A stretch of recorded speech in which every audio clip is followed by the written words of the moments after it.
Assalamualaikum warahmatullahi wabarakatuh. Perkenalkan, nama saya Sartina dari Prodi Manajemen yang akan mempresentasikan hasil jawaban UAS saya di mata kuliah Bisnis Internasional. Untuk jawaban soal 1, perbedaan mendasar antara strategi global, multidomestik, dan transnasional dalam bisnis internasional yaitu yang pertama ada strategi global, yaitu produk dan proses bisnis distandarisasi secara global.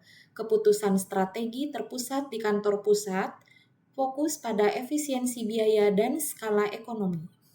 Yang kedua, strategi multidomestik, yaitu produk dan strategi pemasaran disesuaikan dengan masing-masing negara, otonomi tinggi pada anak perusahaan di luar negeri, struktur organisasi terdesentralisasi.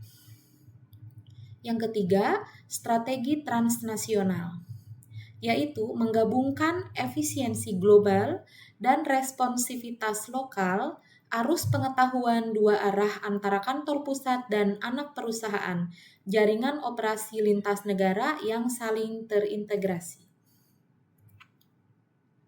Nah, di sini ada prosedur ekspor-impor sangat krusial. Pemahaman prosedur ekspor-impor sangat krusial setelah strategi ditentukan. Nah, setelah kita menentukan strategi, itu ada pemahaman prosedur ekspor-impor yang sangat krusial. Di antaranya yaitu 1. Menjamin kelancaran arus barang dan uang.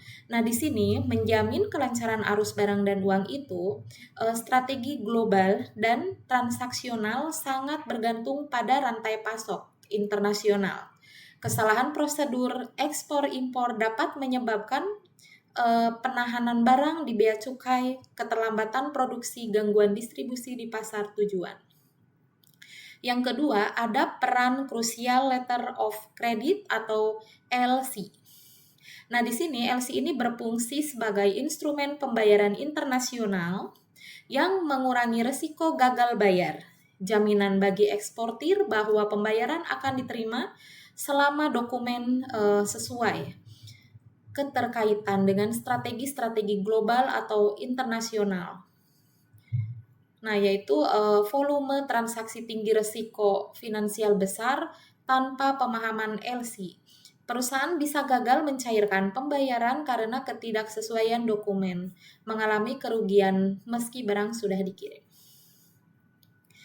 Yang ketiga, pentingnya bill of lading atau BL, yaitu fungsi utamanya BL itu untuk bukti kontrak pengangkutan, bukti kepemilikan barang, dokumen utama dalam proses klaim, dan pembayaran LC. Dampak strategis kesalahan pada BL dapat menghambat pengambilan barang di importir, menggagalkan pencairan, dan merusak kepercayaan mitra internasional tentunya.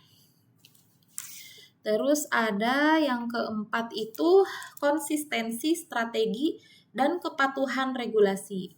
Nah, di sini strategi multidomestik sangat sensitif terhadap regulasi lokal. Ketidakpahaman prosedur ekspor-impor dapat menyebabkan pelanggaran hukum perdagangan internasional seperti denda, sanksi, atau larangan masuk pasar. Nah, untuk jawaban soal 2, di sini mekanisme ekspor atau impor yang dilakukan atau direncanakan oleh perusahaan, yang pertama adalah ekspor produk jadi dari negara dengan efisiensi produksi tinggi. Yang kedua, impor bahan baku atau komponen strategi dari negara lain. Yang ketiga, pengiriman antar anak perusahaan atau internal transfer untuk mendukung efisiensi dan adaptasi lokal. Selanjutnya, 3 tahapan utama prosedur ekspor-impor. 1. Tahap pratransaksi, identifikasi pasar dan mitra dagang importir, distributor atau anak perusahaan luar negeri. Dokumen utama sales contract, performa invoice.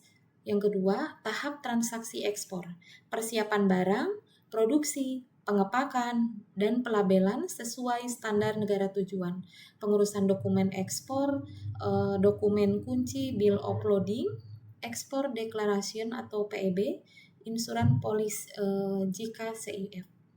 Yang ketiga, tahap pembayaran internasional. Jika menggunakan letter of credit atau LC, importir membuka LC melalui bank penerbit. Eksportir mengirim barang dan menyerahkan dokumen ke bank. Bank memeriksa kesesuaian dokumen. Pembayaran dilakukan jika dokumen lengkap. Nah, dokumen LC biasanya mencakup commercial invoice, bill of loading, packing list, certificate of origin, dan insurance certificate. Untuk jawaban soal 3, di sini pengaruh keputusan marketing mix terhadap strategi operasi internasional perusahaan, yaitu yang pertama standarisasi produk. Nah, standarisasi produk ini mempunyai pengaruh terhadap efisiensi produksi. Ini terdiri dari produksi yang dapat dilakukan dalam jumlah besar, menurunkan biaya produksi karena adanya skala ekonomi, terus proses produksi menjadi lebih sederhana dan mudah dikontrol.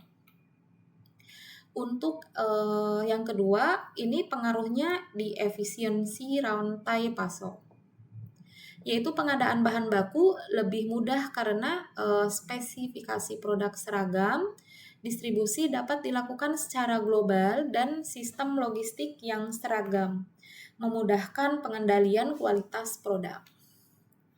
Yang ketiga, pemilihan lokasi produksi, yaitu perusahaan cenderung memilih lokasi produksi yang memiliki biaya rendah.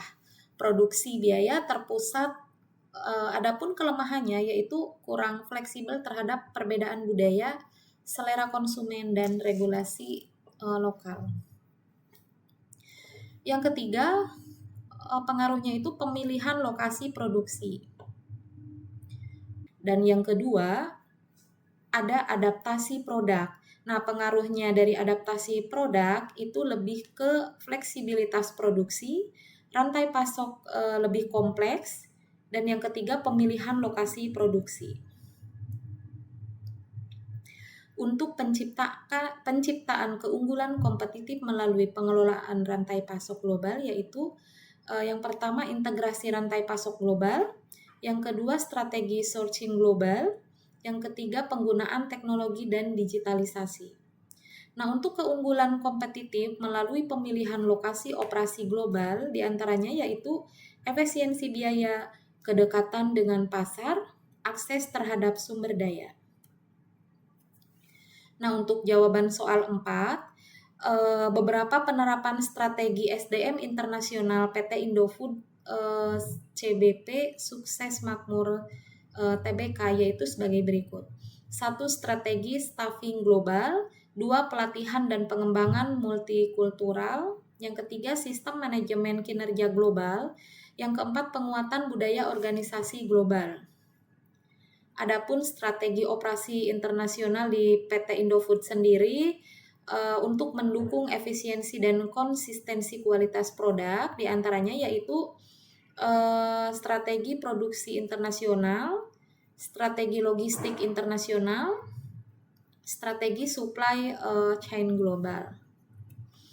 Untuk jawaban soal 5, di sini untuk strategi keuangan internasional PT Unilever untuk mengelola risiko dan menjaga stabilitas kinerja, yaitu manajemen risiko nilai tukar, strategi manajemen pendanaan global.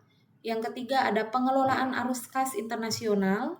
Nah, yang keempat kepatuhan terhadap regulasi keuangan antar negara. Peran kepemimpinan internasional sendiri dalam koordinasi strategi global yaitu 1. Integrasi strategi bisnis global, yang kedua koordinasi operasional internasional, yang ketiga pengelolaan sumber daya manusia global, dan yang keempat pengambilan keputusan strategi global. Terima kasih, cukup sekian pemaparan hasil pengerjaan UAS saya. Mohon maaf apabila masih banyak kekurangan. Mohon saran dan masukannya. Terima kasih. Wassalamualaikum warahmatullahi wabarakatuh.